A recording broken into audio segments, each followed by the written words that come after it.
My name is Caitlin, and I'm going to draw my life. I'm a criminal defence lawyer. I went to a private school in Sydney's inner west. 75% of the school's distribution was in the top quarter. So as you can imagine, my peers encouraged me to reach my goals. With an ATAR of 99.75, I got into law at Sydney Uni. I guess I was always destined to be in law. My father is an esteemed barrister, and my mother is a legal educator.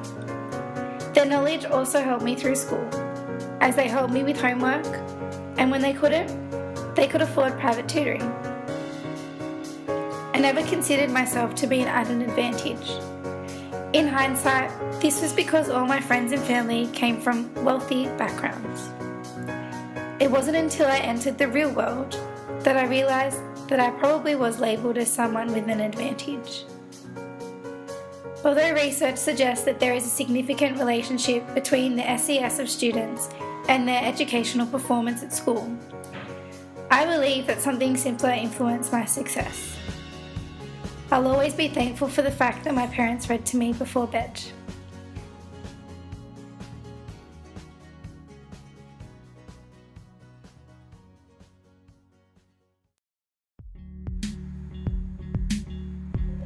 My name is Nina, and I'm going to draw my life. I'm a hairdresser. I went to a public school in Western Sydney. As only 9% of the school's distribution is in the top quarter, you can imagine that my peers and I struggled throughout our education. Hairdressing wasn't always what I wanted to do, but by my senior years, I knew that just like 30% of my peers, a vet course was probably the best way to go. My teachers labelled us average achievers and told us to be realistic about our goals. My parents migrated from Vietnam, and 8 months later I was born. To this day, they can barely speak English. I struggled through school not only because of my own language barriers, but also because they couldn't help me with my homework, and it wasn't as if we could afford private tutoring.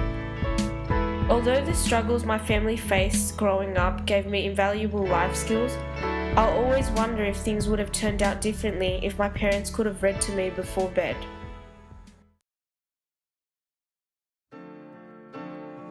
That's the gap between our least and most privileged students by age 15.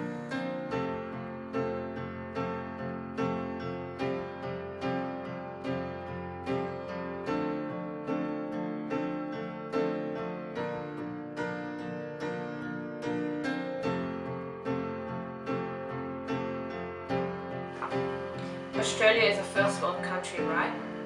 Aren't we built on the principle of equal opportunity for all? Then why is it right now a child's education and chances in life Are determined by their postcode.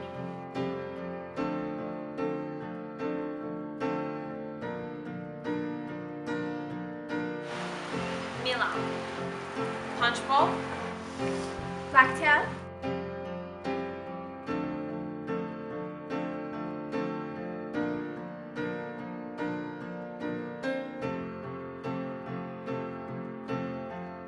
Struggling, disadvantaged,